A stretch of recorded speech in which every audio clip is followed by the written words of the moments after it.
One of the things that I'm most happy about, I'm a few years in of being a father. Next month, May, my son is going to be 3 years old. And what I think is so cool is that he's already been to 4 countries and he's not even 3.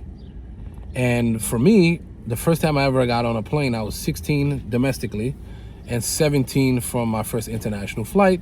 And in both situations, I had to pay for it. It's not a situation where a parent paid for it.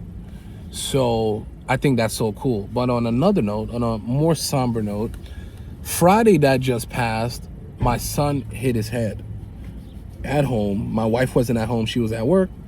She met us at the hospital later. So needless to say, I took him to the ER. And my wife met us when she was able to, when she arrived. And she got there before before everything happened. Like pretty much we were waiting before she got there for hours. We waited a few hours in the different rooms.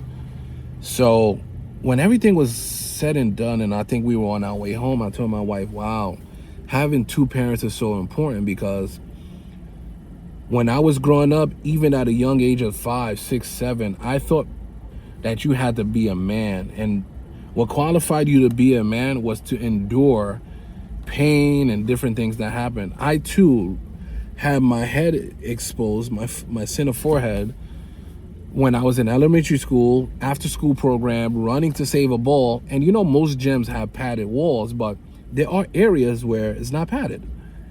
And then I ran into the wall, and that night I just covered it up. I kind of held pressure. I used hats. I just covered it up. And every situation that happened, I covered it up. Why? Because, as I said, I thought that's what made you a man.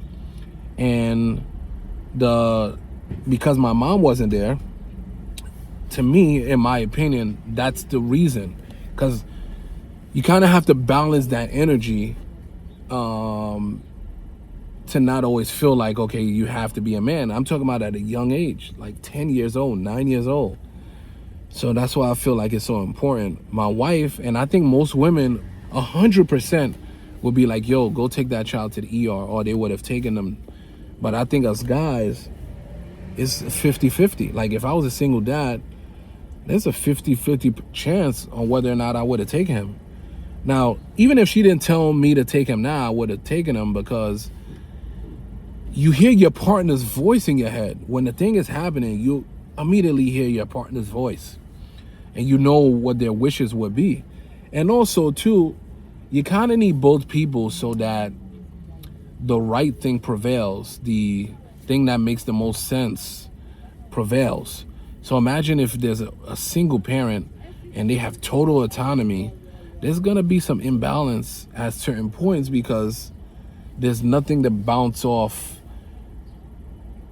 that one person's opinion on what should be done. So once again, like I said, I'm blessed that, my child can have both parents.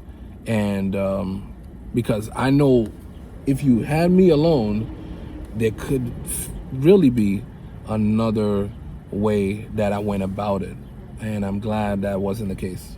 All right, next video, we'll get back to travel videos, but I wanted to discuss that. And until next time, David Durang, No Frontier, over and out. See you.